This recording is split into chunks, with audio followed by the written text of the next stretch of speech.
Versículo 45. También el reino de los cielos es semejante a un mercader que buscó buenas perlas, que habiendo hallado una perla preciosa, fue y vendió todo lo que tenía y la compró.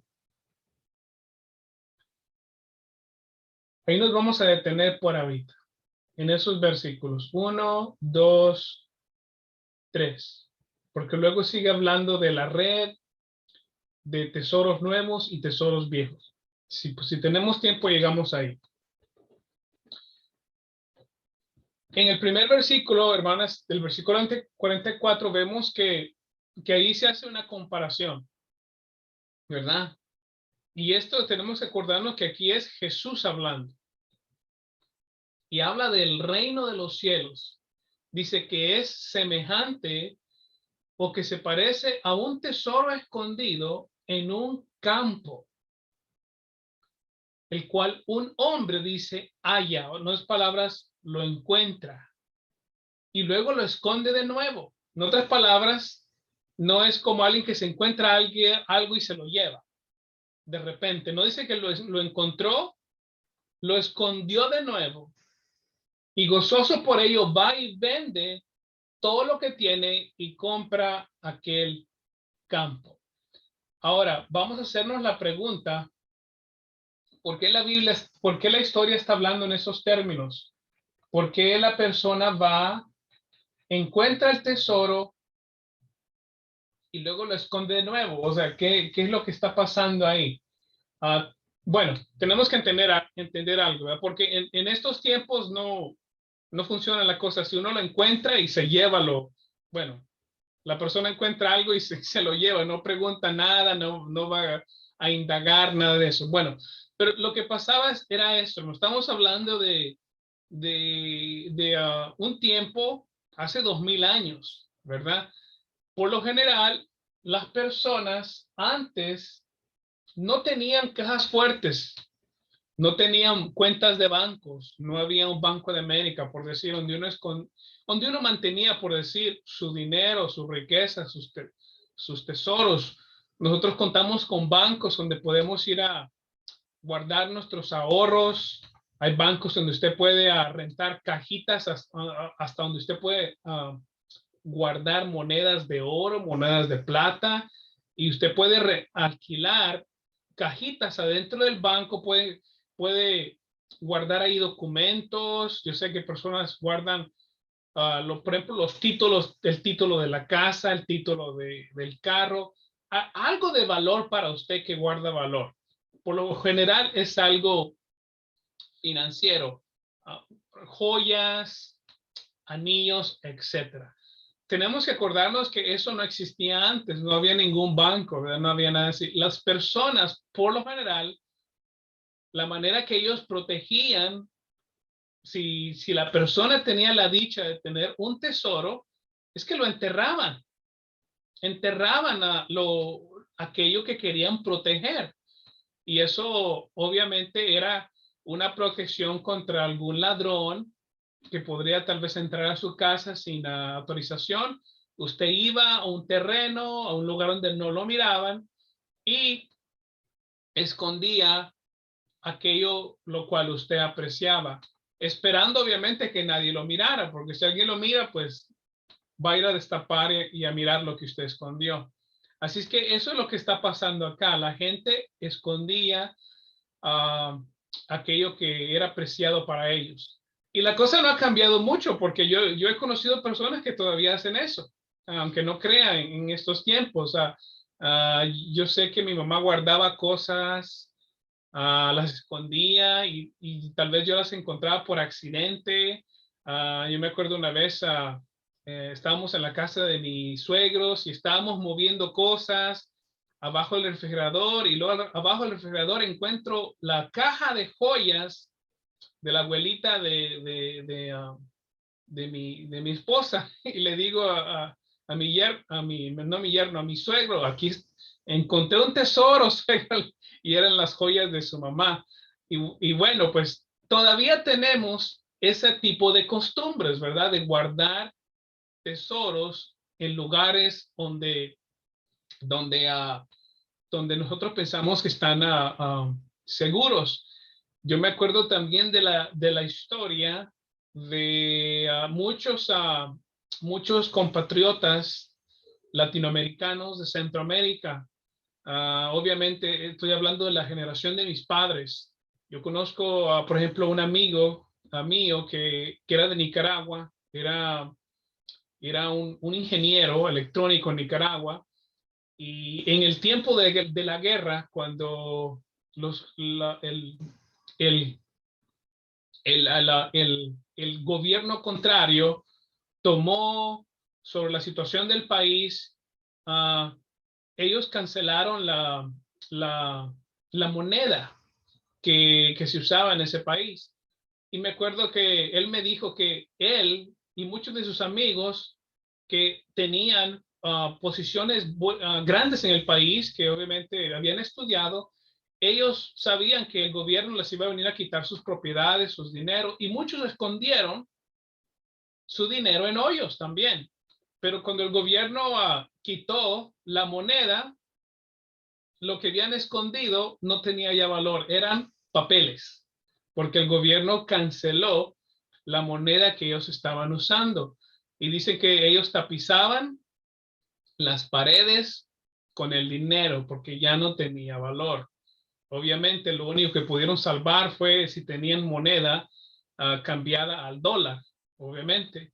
Pero eso es para que veamos que en los términos que estamos hablando acá, ¿verdad? Escondemos, guardamos cosas que son tesoros para nosotros, pero en realidad los tesoros de esta tierra pueden sufrir de valor inmediatamente, como en el caso de muchos compatriotas nicaragüenses, que cuando el gobierno contrario tomó, cancelaron la moneda y sus tesoros, sus ahorros que habían escondido en la tierra, ya no tenían valor, era papel, ¿verdad? Así es que es algo muy interesante que ver. Pero aquí estamos viendo que el que esconde algo es porque tiene valor, ¿verdad? Y luego estamos viendo acá que esta persona que encontró este tesoro que no era de él, lo volvió a poner en el hoyo y fue y vendió todo lo que tenía. ¿Por qué? Porque en ese tiempo, si usted encontraba algo en la tierra, el dueño del tesoro era el dueño del terreno. Así es que esta persona, sabiendo esa ley, fue y vendió todo lo que tenía para poder comprar el terreno, para poder decir, este tesoro es mío. Y es lo que estamos mirando en el versículo 44. Dice, el reino de los cielos es semejante a un tesoro escondido en un campo, el cual un hombre halla y lo esconde de nuevo, dice, y gozoso por ello va y vende todo lo que tiene y compra aquel campo. Eso es lo que está diciendo acá. Bueno, les recuerdo que las parábolas están comunicando una idea. Parábola quiere decir una idea, una historia que se da al lado de una enseñanza, una parábola, como tirar una pelota al lado de lo que usted está tratando de comunicar, una lección. En esta parábola, hermanos, el tesoro escondido, está hablando Dios del reino de Dios, que cuando uno encuentra la salvación de Cristo, que es traducida muchas veces en la Biblia el reino de Dios, uno va y se deshace de todo porque lo que ha encontrado es de mucho más valor que cualquier otra cosa que uno posee en este mundo. Eso es lo que está tratando de transmitirnos la parábola en el versículo 44 del libro de Mateo. El reino de los cielos es semejante a un tesoro escondido en un campo. El campo, hermanos, hermanas, es el mundo, pero el hombre no representa al creyente, porque no tenemos nada con que comprar este tesoro. En cambio, Jesús es el hombre quien dio todo lo que tenía para poder comprar ese campo. Vemos también que bajo la ley rabina, un obrero, perdón, un obrero si se encontraba un tesoro en el campo y lo sacaba, le pertenecía al amo.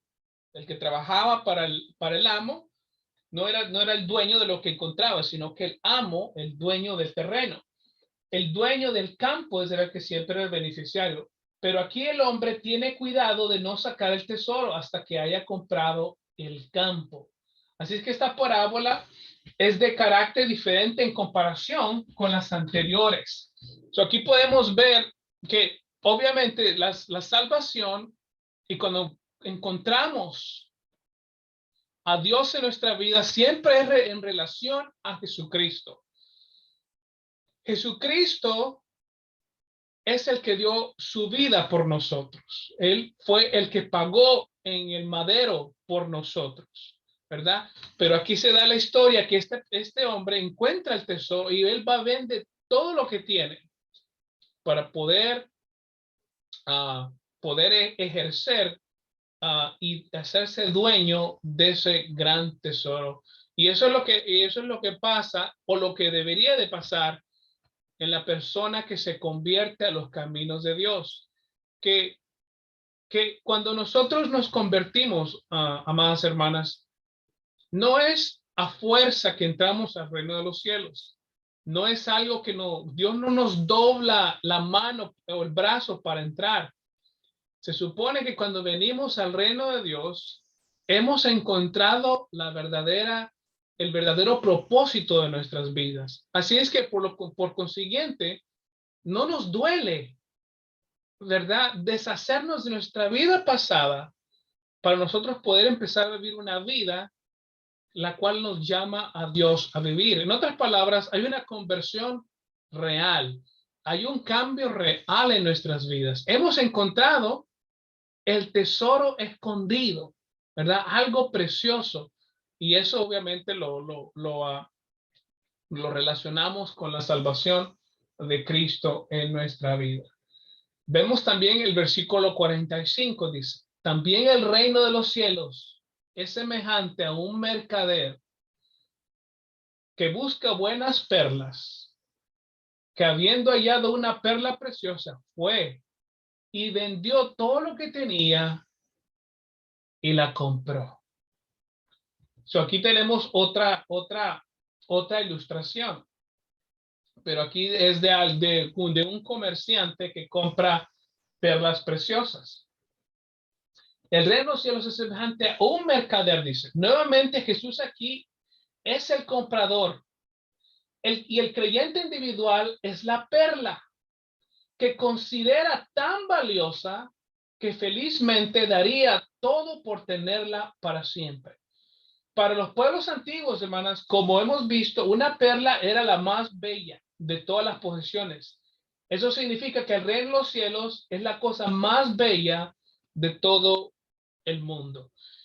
¿Qué es lo que estamos viendo a través de esta parábola? Puede ser que estamos recibiendo dos mensajes. Sí, es un mensaje de la historia, pero también estamos viendo de un mercader, un comerciante que ve una perla muy preciosa, muy bonita, y él va a vender todas las que tiene y compra esa que está bonita. Vemos un obrero que encuentra un tesoro, va y vende todo lo que tiene para comprar el campo, para poder ejercer, ser dueño sobre ese tesoro.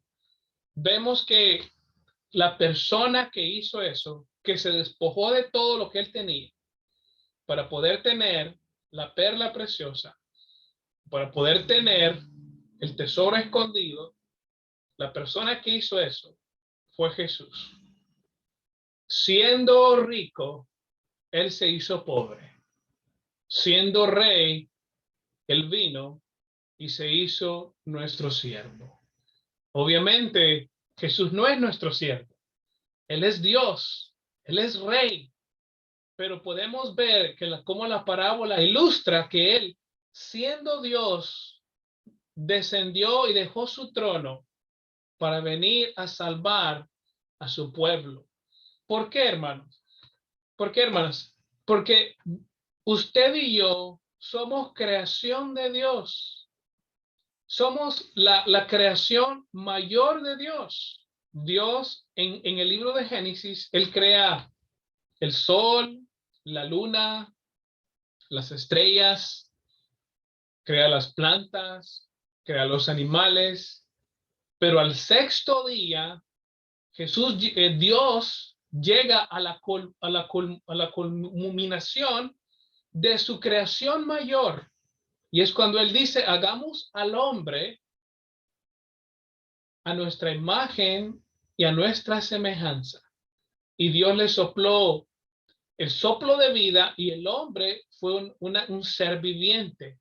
Y luego vemos que Él hace lo mismo con la mujer y pone al hombre a dormir y Dios hace la primera cirugía y le quita una costilla al hombre y de allí, de esa materia prima, Él hace a la mujer. So, vemos que la creación de Dios es como su creación superior en el universo. So, estamos viendo que Dios pone valor en nuestras vidas, pero el valor viene de Dios.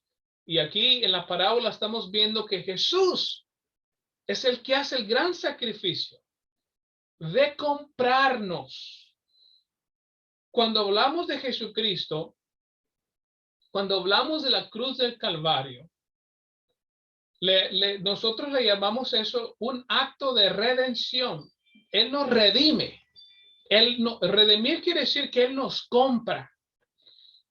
No sé si ustedes coleccionan cupones. Bueno, el cupón se redime. Tiene un valor financiero. Bueno, Jesús nos redime a nosotros de una manera casi, similar, pero Él nos compra. Hemos sido comprados por Él. Él pagó el gran precio. O sea, no hay nadie como Jesús en la historia, ni nunca lo va a haber. Jesús fue Dios y es Dios, y Él nos compró con un precio que solamente Él podía pagar.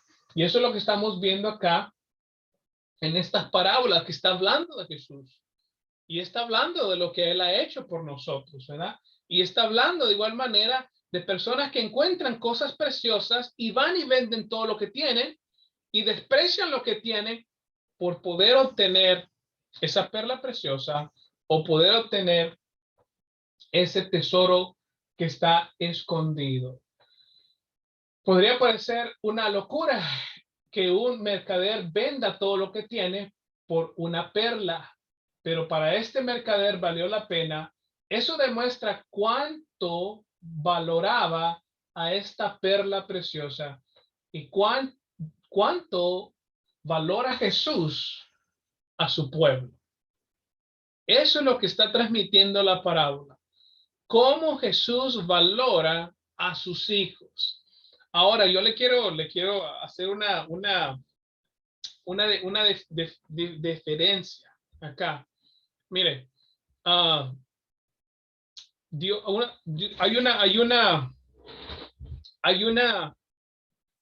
hay muchas personas que dicen Dios ama a todo el mundo. Sí, pero sí y no, porque para eso tenemos que explicar un poquito de cómo somos nosotros como seres humanos. Usted y yo, sin Dios, somos personas, hombres y mujeres perversos por naturaleza. Pablo lo dice muy claro y él dice, nadie hace lo bueno, dice. Todos quieren pecar, dice. Dice, todos por naturaleza pensamos cosas malas, decimos que queremos de Dios, pero en realidad estamos corriendo lejos de Él. No sé si usted se acuerda de Jonás. Jonás era un judío. Dios le ordenó a Jonás le dijo, ve y predica a esta ciudad, a Nínive, y ve dile que se arrepientan. Jonás sabía quién era Dios, pero ¿sabe lo que hizo Jonás? En vez de ir a donde Dios le dijo, Jonás decidió ir al lugar contrario. Y esa es una pequeña ilustración de que Dios quiere que hagamos su voluntad, pero el hombre, dejado a su naturaleza, quiere hacer contrariamente lo contrario. Porque obviamente él hizo lo contrario porque no quería obedecer a Dios. El rey Saúl, cuando cuando el pueblo de Israel pidió un rey, Dios les dio un rey. Y Dios le dijo al profeta Samuel. Samuel vino y le dijo a Dios, quieren un rey. Y Samuel vino muy enojado, el profeta Samuel, porque él sabía que eso estaba mal. Porque el pueblo quería ser como los demás pueblos. Y Dios quería que ellos fueran un pueblo santo. Y para ser un pueblo santo, todos sabemos que tenemos que ser diferentes a los demás. Y Samuel vino y le dijo a Dios, Señor, ellos quieren un rey. Y él vino enojado y triste. Y Dios lo que le dijo a Samuel le dice, no te preocupes, ni te pongas triste, dice, porque no te han rechazado a ti, sino que me han rechazado a mí. Cuando ellos pidieron un rey, no estaban rechazando al profeta, estaban rechazando a Dios. Y si usted va a encontrar ejemplos así en la escritura de que nosotros queremos, no es que queremos a Dios, queremos los beneficios que Dios da. Queremos lo que Dios pone en la mesa. Queremos a veces que Dios nos sane, que Dios nos ayude financieramente. Queremos venir a la iglesia tal vez porque en veces queremos aliviar nuestra culpabilidad. Eso es lo que usted y yo queremos de parte de Dios. Hay otro refrán que dice, todos quieren ir al cielo, pero no quieren que Dios esté allí cuando ellos lleguen. Y eso, hermanos, lo que nos comunica es que cuando nosotros, si Dios nos abandona a nuestros deseos, lo único que queremos hacer es lo malo. Pero aquí cuando Jesús habla de la perla preciosa, del tesoro escondido, está hablando de sus hijos, está hablando de aquellos que Dios compró. La razón por qué yo le digo que Dios no ama a todos, porque Dios ama a su pueblo, porque Él dio su vida por su pueblo.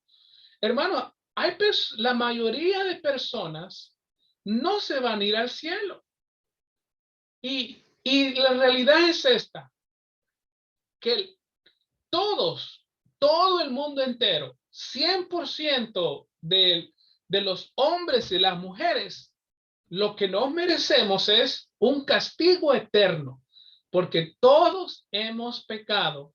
No hay ninguna excepción. No hay excepción en el narrativo bíblico. Nadie hizo lo bueno. Lo bueno que usted y yo tenemos es que Cristo nos salvó. Y por eso Dios nos ama, porque Él nos escogió, el Padre nos escogió, Jesucristo nos redimió y el Espíritu Santo nos selló. Somos sus hijos y Dios nos ama. Pero aquellos que han decidido estar apartados de Dios, lo que van a tener, no van a tener el amor de Dios, van a tener la ira del Dios viviente. Y por eso es que estas enseñanzas son importantes, porque nos hacen despertar y darnos cuenta que nosotros no nos merecemos nada, pero el hecho que conocemos a Cristo nos debería hacer de brincar de gozo, decir, wow, yo debería estar perdido. Yo era aquel hombre, aquella mujer que no quería nada de Dios y ahora conozco las cosas de Dios. ¿Por qué? Porque Dios te escogió. Y usted y yo no tenemos que ver nada con esa buena dicha. El mérito es de Dios y ahora podemos gozar de su amor. Nosotros deberíamos estar perdidos también. Si Dios no hubiera ejercido su amor, todos estuvieran perdidos, hermano. Yo estuviera perdido. Por eso es que decimos que la salvación es un don del Espíritu Santo. es un regalo verdadero de Dios. Y Dios nos llama su perla preciosa. Dios nos llama su tesoro escondido. Dios nos llama la niña de sus ojos, ¿verdad? Así es que con esas características, hermanos, no podemos hacer nada más que estar agradecidos con aquel Dios que nos salvó, porque merecíamos en realidad no tener salvación. Para pintarle más bien, hermanas, este asunto, uh, para uno poder apreciar, hermano, lo bueno de Dios, uno primero tiene que ver su maldad en su vida. Mire, el evangelio que se traduce como buenas noticias, no es buenas noticias para aquella persona que se cree que es buena. Las buenas noticias del evangelio son buenas noticias para aquel que sabe que es un pecador. Al ser humano es necesario pintarle con una brocha y escribirle: tú estás perdido, tú eres aquel perdido, tú eres aquel pecador que Dios ha desechado en su vida. Y cuando nosotros nos damos cuenta, wow, estoy perdido, voy camino al infierno, ahora el evangelio, las buenas noticias, que Jesús vino por nosotros a la cruz del Calvario, ahora eso se convierte en buenas noticias. ¿Sabe por qué la mayoría de personas no ven el mensaje de Jesucristo? No se alegran de las buenas noticias, de lo que le llamamos nosotros el evangelio, porque por naturaleza el hombre, aunque es malo, piensa que él es bueno. Y eso es una enseñanza errónea que tenemos. No hay nadie bueno. Solo hay personas que Cristo ha depositado su compasión en su vida, y lo bueno que nosotros tenemos es porque Dios lo ha puesto en nuestra vida. Porque si Dios nos abandona por un momentito, fuéramos una persona totalmente diferente. Le voy a dar ejemplos de personas que fueron abandonadas totalmente en su vida, y por eso esas personas ejercieron tan grande maldad. Cuando pensamos de personas que hacen la maldad, vienen nombres como Hitler. ¿Usted cree que Dios lo abandonó a él? Yes, Dios lo abandonó en sus pensamientos, en lo que él pensaba. ¿Y qué es lo que Hitler pensaba? Que él lo que estaba haciendo era correcto. Él quería exterminar a todos los judíos porque decía, vamos a construir la raza perfecta. Él, aunque estaba haciendo algo malo, creía que tenía la razón. Si se da cuenta, Dios, dice Pablo, que cuando nosotros no queremos tener nada que ver con Dios, Dios lo que dice es que Él nos suelta. Y dice, al apóstol Pablo lo explica y dice, ok, tú no quieres tener nada que ver conmigo, tú quieres pecar, tú quieres robar, tú quieres destruir, tú quieres hacer todo lo contrario a lo que Dios enseña. Entonces Dios, ¿qué es lo que hace?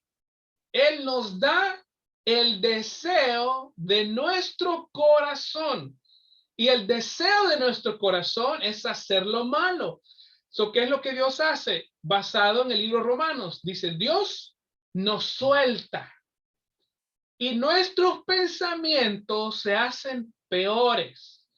Y aprendemos a justificar más los pensamientos malos en nuestra vida. Y por eso vemos que hay personas que van de mal en peor y en peor y en peor y en peor. Y llega un momento que no hay remordimiento de absolutamente nada. ¿Por qué? Porque Dios los abandona a una mente reprobada. Y eso es lo que el ser humano tiene, una mente reprobada cuando Cristo no es parte de su vida. Y esa es una tristeza, que Dios nos abandone a nuestros deseos, porque sin Dios nuestros deseos por lo general son malos. Le voy a decir otra razón por qué todavía en el mundo hay cosas buenas. Le voy a decir por qué. Porque Dios todavía no se ha llevado a su iglesia. En el mundo todavía no hay maldad total, porque la iglesia está acá. Pero va a haber un tiempo, amadas hermanas, que dice Dios va a retirar a su iglesia.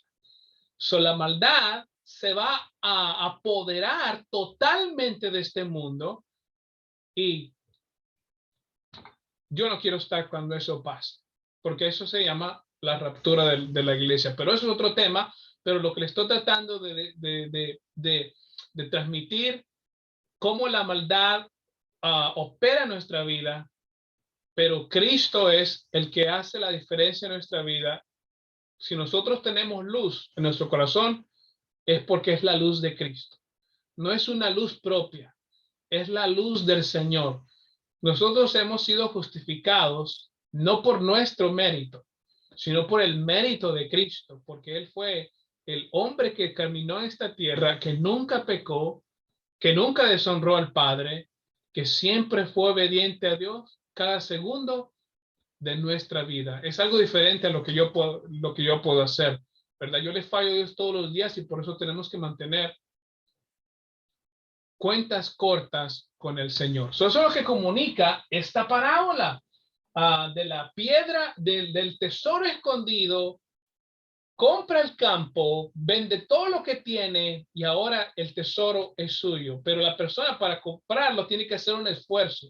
Y eso es lo que obviamente Jesucristo hizo. Siendo rey, Él se hizo un servidor. Siendo rico, Él se hizo pobre. Se bajó de su trono para su pueblo venir a rescatar. Así es que con eso en mente, amadas hermanas, tenemos que ver que usted y yo no somos poca cosa. No somos poca cosa. Tenemos valor, pero ese valor viene de parte de Dios. Ese valor viene de parte de Cristo. Ustedes son perlas preciosas en las manos de su creador, no afuera de él. En las manos del creador, ustedes son perlas preciosas para nuestro Señor. Así es que eso es lo que vemos que Dios compara aquí en el versículo 45 al 46, la parábola de la perla de gran precio. El reino de los cielos es semejante a ese mercader que busca buenas perlas y habiendo hallado una perla preciosa, fue, vendió todo lo que tenía y la compró.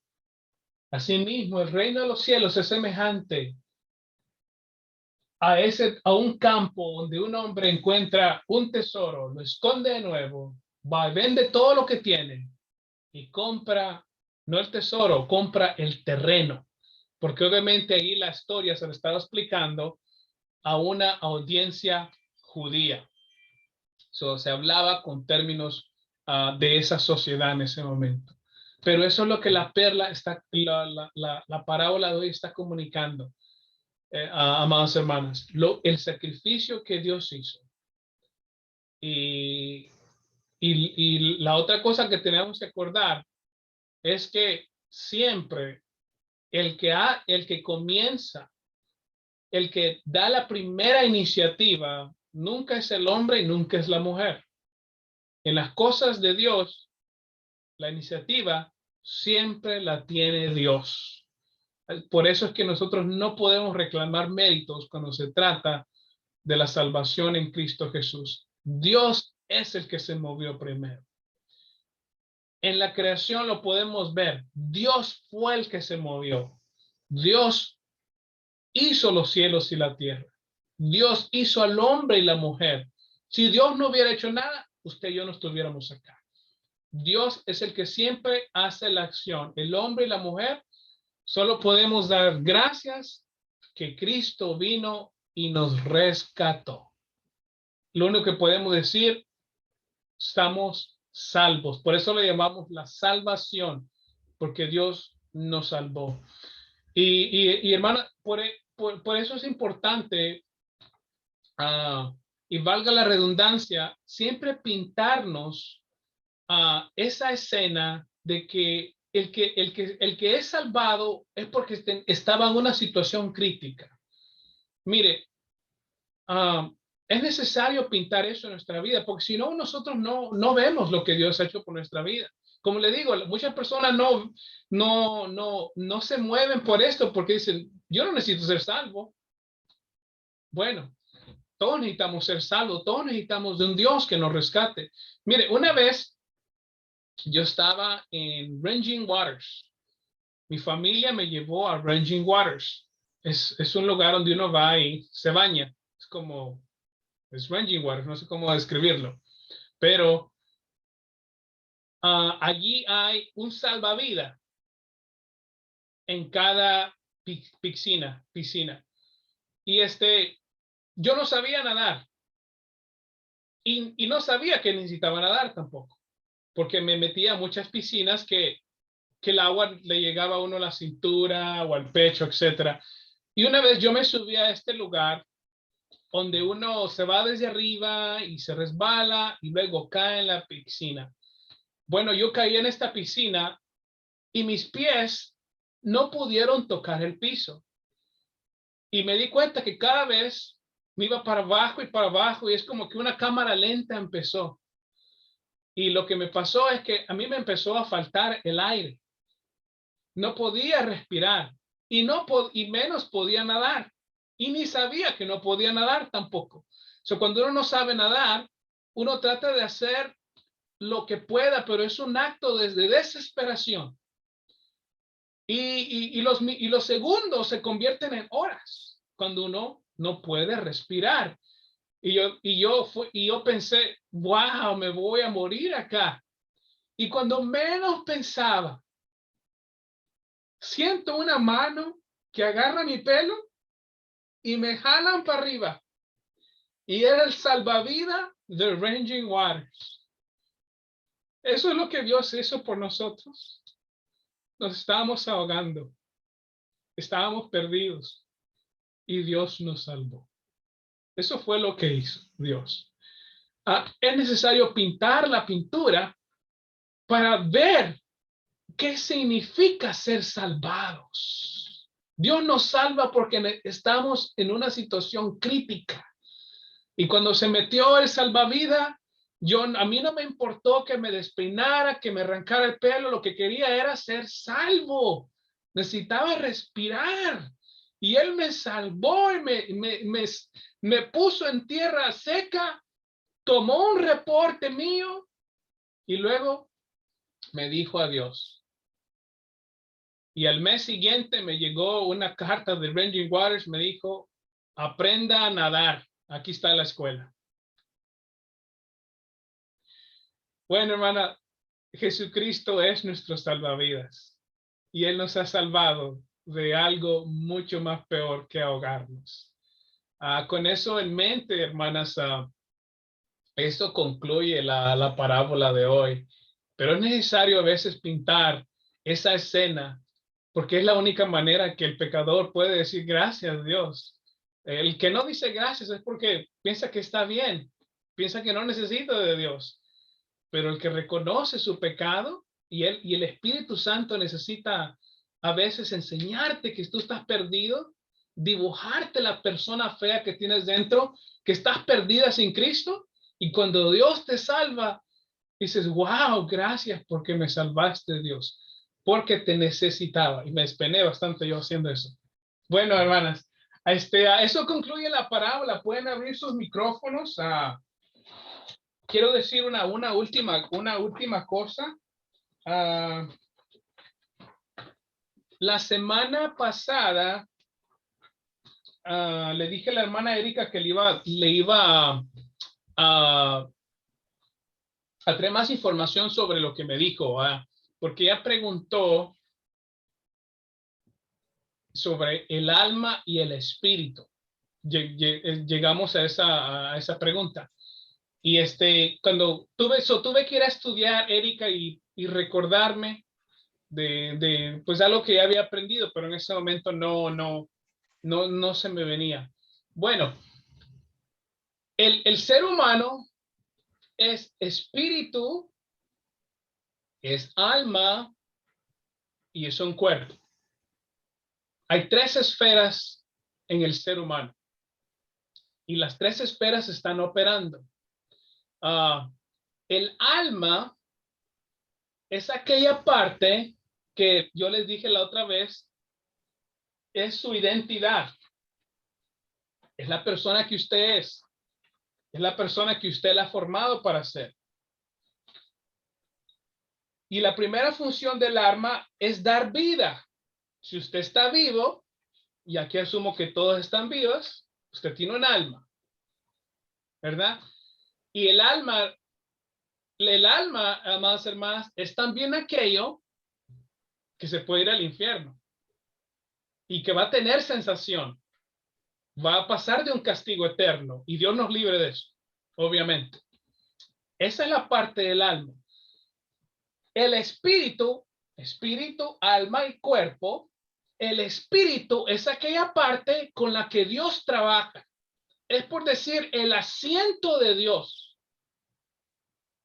Si se da cuenta, es casi similar, pero usted tiene su alma y la Biblia habla sobre salvar nuestras almas, ¿verdad? Aquella cosa que nos identifica a nosotros como quién somos. Yo soy Roberto y mi alma siempre va a ser la alma de Roberto.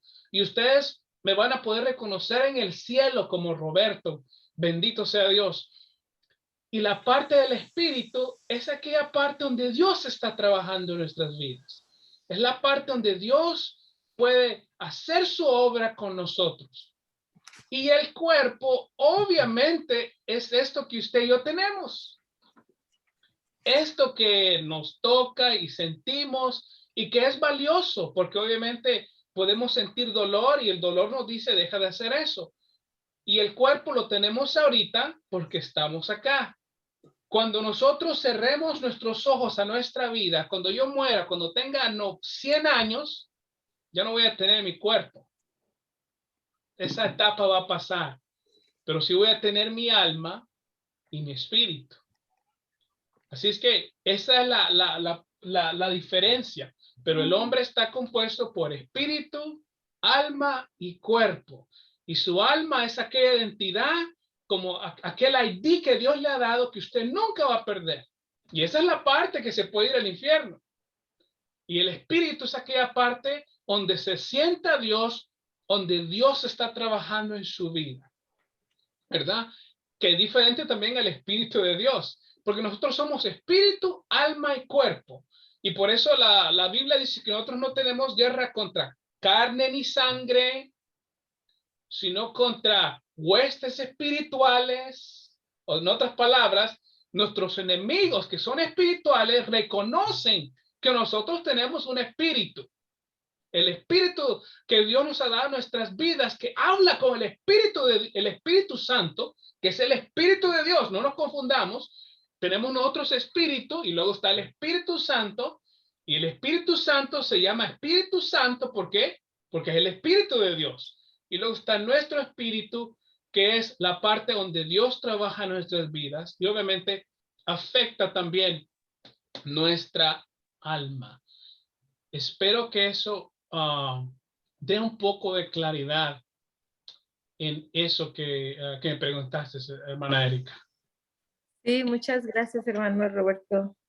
Gracias Fue de por... mucho aliento aún yo ir a repasar eso, porque hay muchas cosas que uno escucha y luego no las define, porque lo escucha, y luego cuando te preguntan, dice, oh, sí es cierto, nunca he ido.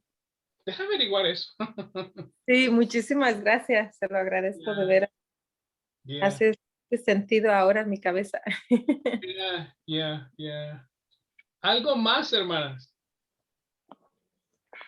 Hermano, entonces, una pregunta. Entonces, cuando Dios nos manda de llamar, ¿se va el espíritu y el alma junto con él? O sea, porque el cuerpo se queda aquí, en esta tierra. Pero, entonces, ¿el espíritu se va junto con el alma?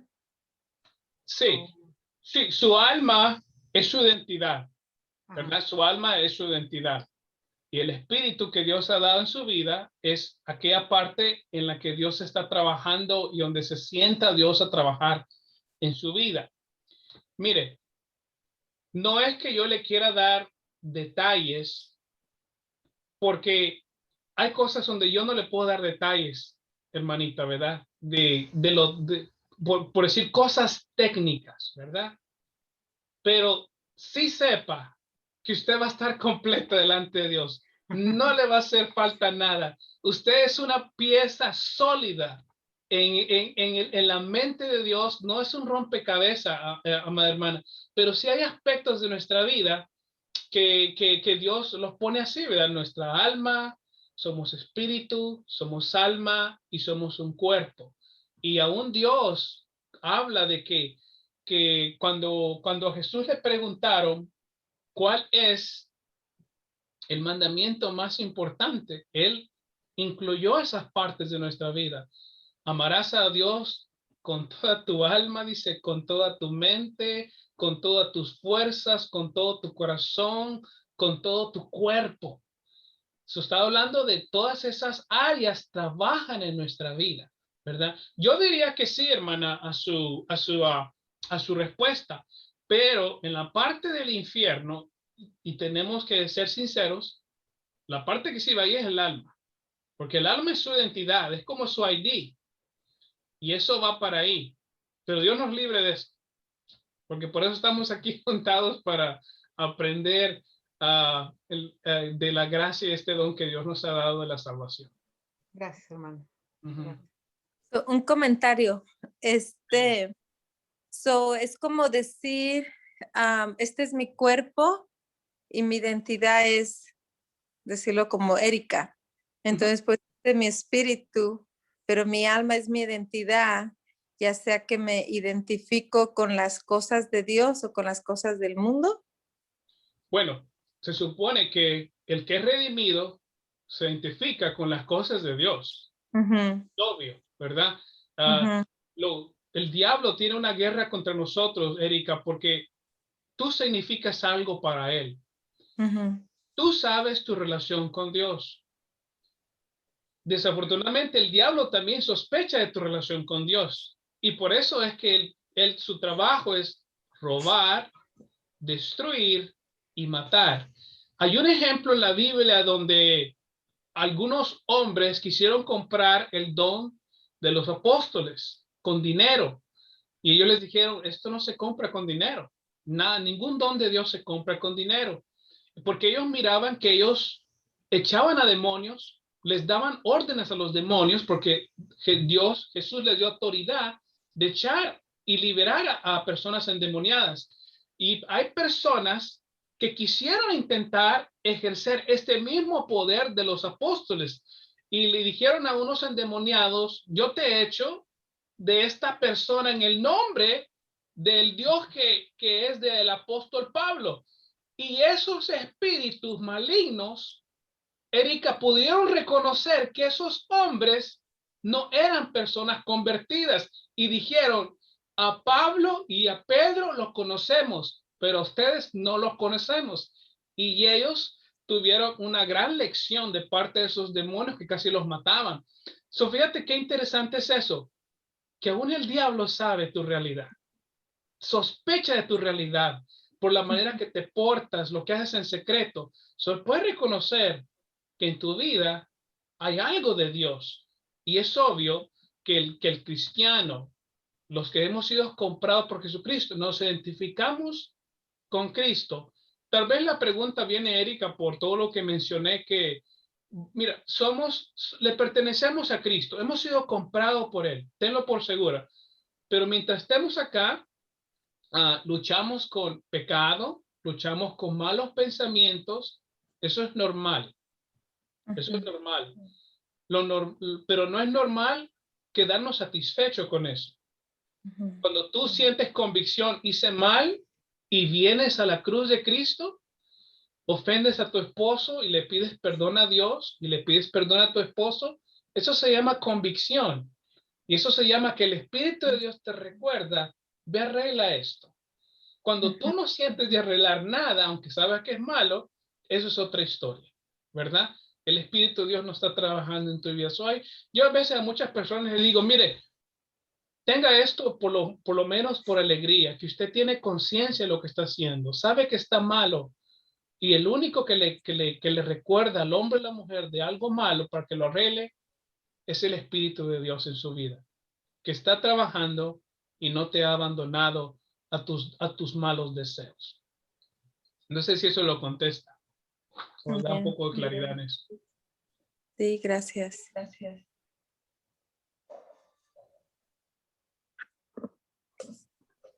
Algo más, hermanas, ya casi terminamos. Hermano Roberto, yo nada más Sí, hermano. quisiera hacer un comentario, o sea, de lo que habla que cuando Dios no está, que es la oscuridad. Yo leí, leí que de un ejemplo que estaba dando, que en una universidad un profesor estaba dando clase de física y le dijo a sus alumnos, ¿quién no cree en Dios? Entonces unos levantaron la mano y dijeron, la mayoría levantó la mano y dijeron, no, nosotros no creemos en Dios porque hay guerras, hay enfermedades, hay peste, hay odio, y empezaron a decir. Entonces otro estudiante se levantó y dijo, Dios existe, pero es como la oscuridad. O sea, cuando las gentes que hacen, dijo, lo voy a explicar en un término físico. Las guerras, la enfermedad y la peste es la oscuridad. Y las personas que hacen lo bueno, o sea, que tratan de hacer lo bueno, es la luz. O sea que, como dice usted, que Dios es la luz.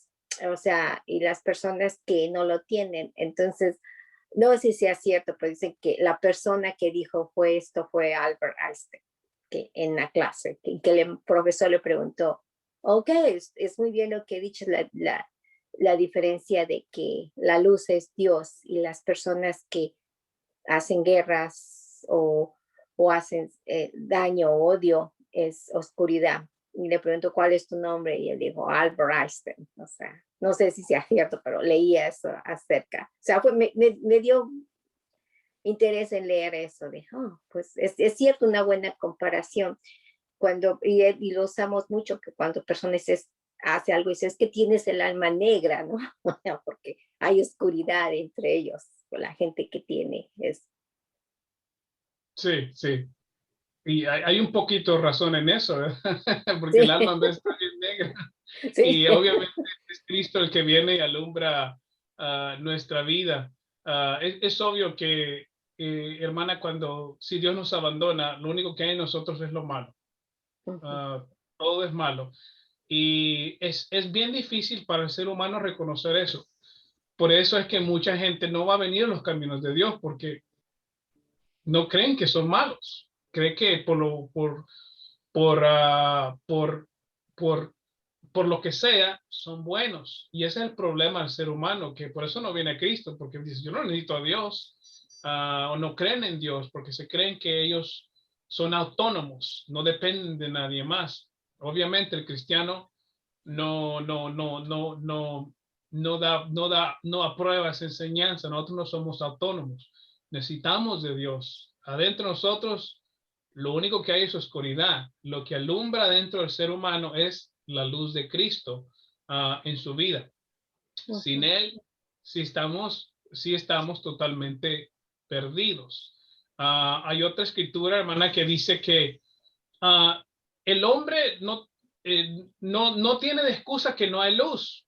En otras palabras, Dios está allá. Puede ser alcanzado por nosotros. El problema, dice, es que el hombre tiene tanta oscuridad y prefiere la oscuridad.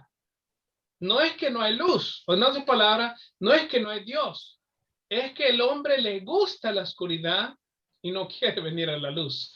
En realidad, esta es la dinámica del hombre y de la mujer. Yo una vez estaba orando por un hombre para que se arrepintiera de sus pecados. Era una persona muy mayor y él se ofendió cuando le dije que orara a Dios, que lo perdonara como un pecador, y él lo que me respondió fue que él no era pecador. Hasta ahí llegó mi oración. Es difícil a veces porque son fortalezas. Una fortaleza es como un pensamiento bien fuerte que yo no lo puedo cambiar. Lo único que lo puede cambiar es el Espíritu Santo en la vida de la persona, porque cualquiera puede orar una oración, yo le puedo decir que ore una oración. Una oración no lo salva, hermano. El que lo salva es Cristo. Puede orarle a Dios, claro. Necesitamos orar y arrepentir nuestros pecados. Pero la oración no salva. El que salva es Dios. Y oramos por consecuencia a un arrepentimiento genuino en nuestras vidas. Gracias, hermano. De nada, hermanos. Le van a pasar la tarea a hermana Verónica, ¿ok? Porque ella dijo Pues sí, hermano, si me puede mandar el video. Es que apenas salí a trabajar. Pues. por suerte se grabó esta vez. Ya ve cómo Dios me ama. Sí, Bueno, por favor, si me lo puede mandar. sí, hermana. Trabajar, hermano, ¿eh? Estaba trabajando. ¿Verdad? No me Sí, vaya yo a- sé. Estaba trabajando. Sí, yo sé, no se preocupe. Van a pasar cosas así en veces, ¿verdad? Y lo entendemos. Por eso vamos a tratar de grabarlas. Hermanas, eso concluye la parábola de hoy, la parábola de la perla preciosa y el tesoro escondido, ¿verdad? Lo que Jesús hizo por nuestras vidas, ¿verdad? Así es que vamos a seguir poco a poco. La siguiente parábola es la parábola de los obreros de la viña. Esta la vamos a ver el siguiente jueves. Muy interesantes. Casi todas, hermanas. Todas tienen que ver con la salvación. Qué interesante que de eso es lo que hablaba Jesús. De diferentes maneras, diferentes historias. Pero siempre la idea era la salvación. Si Jesús hablaba de eso, es porque era importante. Hermano, dijo los obreros de qué? Los obreros de la viña. Oh, de la viña, gracias. Ya. Obreros es trabajadores. Con eso en mente, hermanas, vamos a orar. Si no hay nada más, oramos. A ver, hermanita. Una pregunta, ahorita que dijo de los obreros de la viña, no sé si estoy mal, ¿verdad? Pero me acuerdo de una enseñanza que usted dio en un servicio